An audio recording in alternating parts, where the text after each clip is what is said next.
Hostess Brands are filing for Chapter 11 bankruptcy. Twinkies could go extinct. Everyone's freaking out about this, but it's likely that the company will be bought out by a different company and the products will still exist. So everybody calm down. No, I really want to go buy like 25 packages of cupcakes today. Like, I eat a lot of Hostess cupcakes. Oh, you do? Yeah, that's very American of you. Best God cupcakes bless I've you. ever had. Oh, really? I've never had a better cupcake than a Hostess cupcake in the refrigerator. If you're trying to get a sponsorship, you're a little off on your timing. Totally, yeah. Okay. So now everybody's going to panic over this. And yes, fat asses across the country, that would be more me than you, but are going to go and rush and do a massive Twinkies binge, right? I want to look into this story a little bit more because, of course, immediately some people are blaming Obama. Not only blaming Obama, they're also blaming the unions. They're blaming the workers. The Hostess had a strike earlier this year, and it hurt them. But I mean, if they were going to go out of business, then the strike couldn't possibly have. I mean, they would have gone out of business in 3 months. No, my guess, and that's why I say I want to look into it more, and let's just reserve judgment. But if other companies are a guide, what probably happened was they got taken over by private equity guys, which probably loaded them up with debt, and then they said, all right, well, how are we going to make, get our margins back? Well, we're going to cut from workers.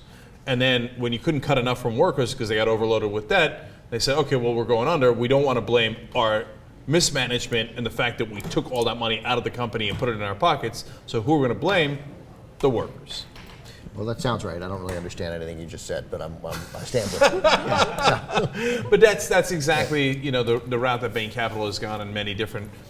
But it's not just Bain Capital. So it's good. So we're not going to blame Obama. We're going to blame Mitt Romney. Yeah, that's right. No, and look, this isn't political. Mitt Romney lost the election. We don't need to blame him for anything for politics.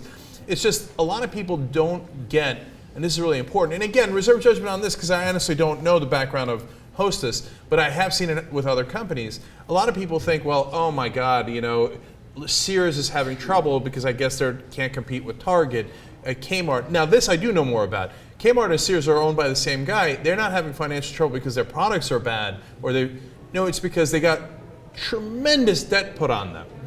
And then when the companies go under, the guy who bought it and took that debt and put it in his pocket and made hundreds of millions, sometimes, it again depends on the situation, made all that money, doesn't want to say, oh, the company went under because I took all the money. So what does he say? Oh, the workers.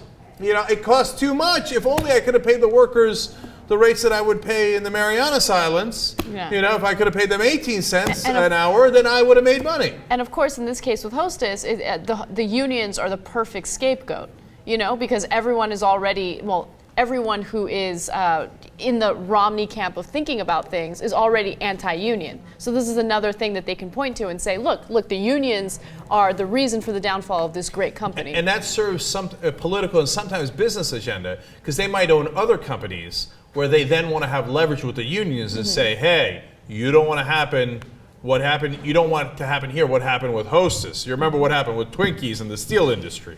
So this is a big way of intimidating unions and workers, et cetera, and doing that propaganda so that they can get lower wages and take more money from themselves. A couple of really interesting things that came out of the story. One, that the Hostess had reached an agreement earlier in the week with the Teamsters, but they had not reached an agreement, who obviously the Teamsters transport their products, but they had not reached an agreement with the striking Bakers Union. So the Teamsters were putting pressure on the Bakers Union to end the strike. They were like, they were like, have a secret ballot to end the strike, because the Teamsters obviously wanted that to end. And then it turns out Hostess is based in Irving, Texas, suspended operations at its 33 factories, said its stores will remain open for several days. There are fucking Hostess stores, and I'm finding about it on the day the company closes. How did you make that mistake? Devastating information. Where is the Hostess store?